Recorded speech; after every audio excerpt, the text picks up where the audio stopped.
We begin with the historic backlash against President Donald Trump as the United States enters its fourth week of war with Iran and 6 weeks of a partial government shutdown triggered by a Department of Homeland Security that has refused to meaningfully change its immigration enforcement tactics or even discipline the officers responsible for the deadly shootings of Alex Preddy and Renee Good. Against that backdrop, this Saturday, coming up, it's so hard to remember what day it is. Americans will take to the streets for No Kings protests nationwide. Organizers predict it will be the largest protest in American history. The movement has already drawn massive crowds, turning out 5 million demonstrators in June and another 7 million in October. And this coming weekend, organizers say it will be even bigger, with more than 3,000 events planned in all 50 states and new rallies being added by the day. Look at that map. One of the issues fueling the protests is Trump's draconian immigration crackdown, and he's delivering a new ultimatum to try to force Congress to end the 37-day partial government shutdown. In a series of social media posts, the president is now threatening to deploy ICE agents to staff airport security and to carry out a targeted immigration crackdown with what he describes as a, quote, heavy emphasis on Somali immigrants. He went on to say he is looking forward to, quote, moving ICE in on Monday, and added that ICE agents have already been told to, quote, get ready. Joining us now, Chief Political and Advocacy Officer for the ACLU, one of the organizations planning No Kings events this upcoming Saturday, Deirdre Schiefling, and Democratic strategist and senior advisor to the Harris-Walz campaign, Adrian Elrod. Thank you both for coming to the weekend. Deirdre, let me start with you. That threat from the president to unleash ICE on America's airports and even targeting Somali immigrants, the overall question is, would that even be legal to put ICE officers in airports?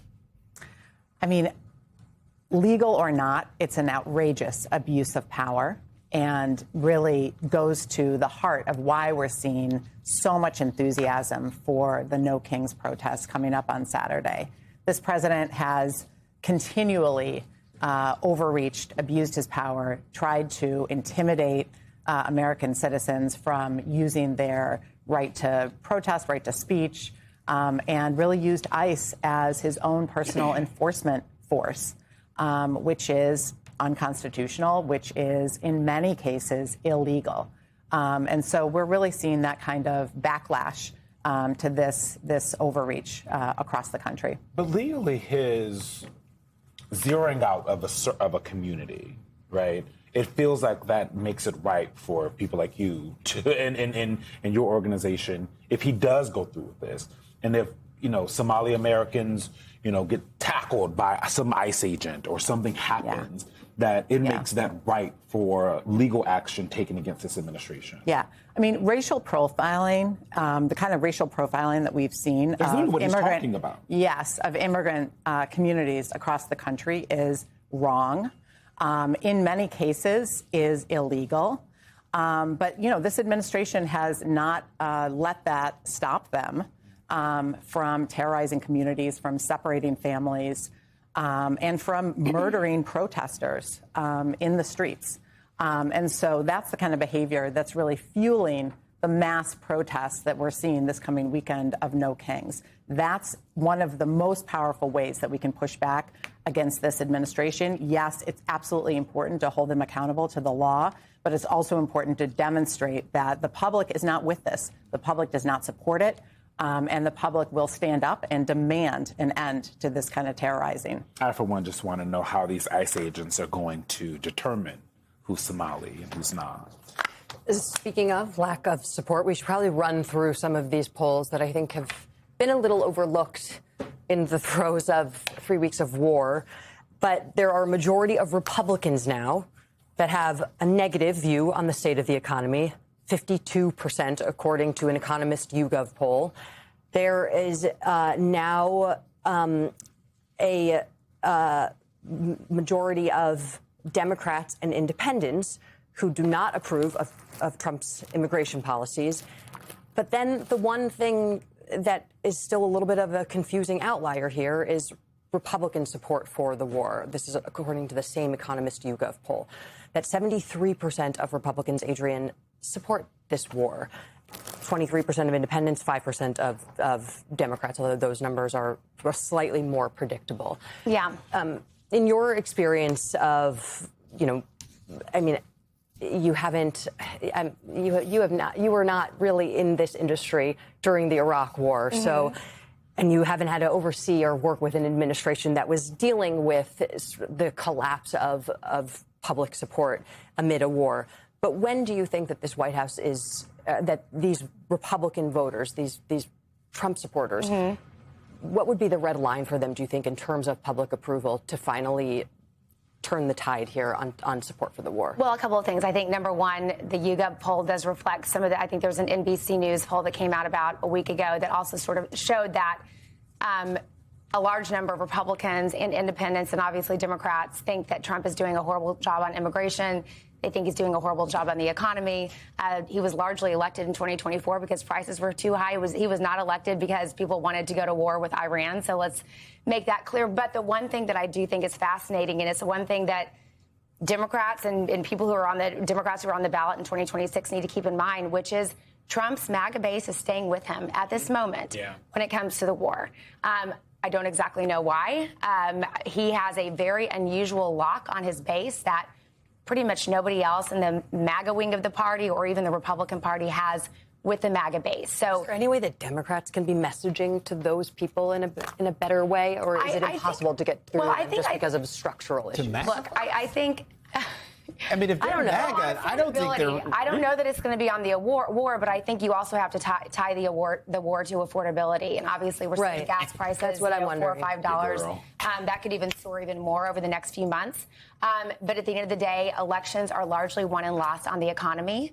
And if gas prices are high going into the midterms, which I see no reason for that to not end, if prices at the grocery store, if prices for medicine, everyday goods in people's lives remain high. Again, that is why Trump got reelected in 2024. If he is not upholding his promise to lower prices, that's ultimately going to be the reason why we either have a wave election or we, win the House by a couple of seats. Adrienne, have I got a person for you? Baby, y'all should have seen him up here circling that lady. Jonathan Allen spoke to a MAGA Republican who's not happy. Watch this. If you could say something to President Trump and he was going to hear you right now, what would it be? You're a worthless pile of And you voted for him how many times? 3 times. That was my bad. Apparently, I'm an idiot.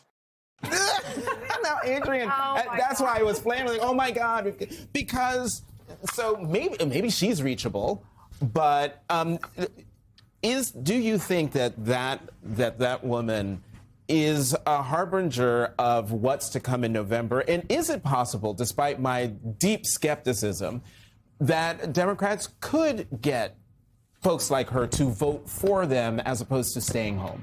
Well, that's the hope, right? I mean, you take somebody like her, which, by the way, let's find her, let's put her in every single ad across the country. But that is the task the Democrats have, right? Like, how do we take somebody who has supported Donald Trump in 2016, 2020, and 2024, who does not have a record of voting for a Democrat in the last 3 presidentials where Trump has been on the ballot, and get them to actually show up in the midterms for the Democrats? And this is where, not that this was the topic that we're talking about, but I think recruitment and getting people to run as Democrats who reflect their district, who reflect the values of their constituents is so incredibly important. Because when you look at, some of the candidates who are running for the Senate, we were just talking about Graham Plattner in the break. I mean, who's running for the Senate in the primary in Maine. I mean, he is somebody who has managed to galvanize excitement among younger voters, among older voters, among independents, among some people who voted for Susan Collins in the last 2 Senate races in Maine and are now saying they're going to vote for him, maybe even in the primary. Finding people like that who reflect the values of their constituents at this current moment is incredibly important, so that if you are the woman at the gas station, you can look at some of these candidates and say, maybe I haven't voted for Democrats, but I'm so frustrated with Trump right now that this is somebody who I can actually identify with and who I feel like reflects my values, I will vote for that person. Renee, can we pull up that map again of all of the planned events this coming up weekend? Because when you look at this map and all the maps that we've seen with all the other No Kings protests, Deirdre, they're in big cities, right? They're in D.C., they're in New York, but they're also in small cities and towns and townships in the Midwest and South Dakota and Montana. Yep. And so it shows you that it's not just a movement, I guess, that is tied to, the liberal elites and, on the coasts. This year, kind of the main hub, it sounds like, is going to be in Minnesota.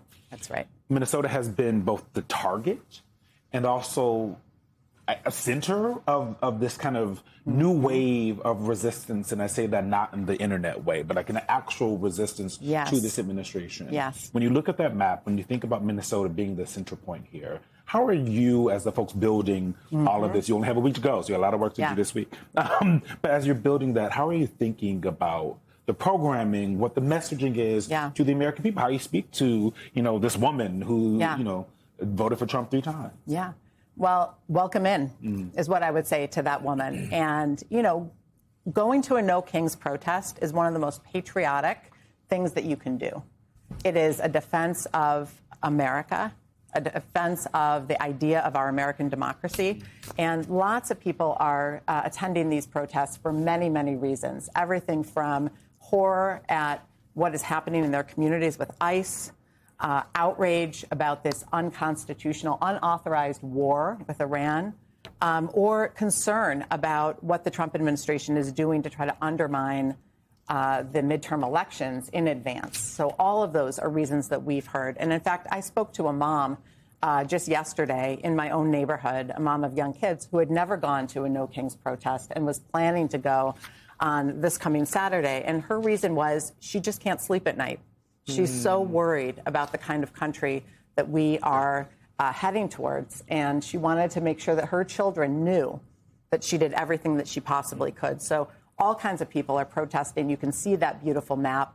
And we look forward to seeing everybody on Saturday. Personally had any conversations with MAGA voters who are going out to protest policies they're unhappy with? Yes. Actually, I spoke to a person who I wouldn't call him MAGA. He did vote for Trump. His name is Jim. And his own wife was detained for 3 months in immigration. She was an Irish immigrant. She was detained because she had bounced a $25 check, 20 years ago.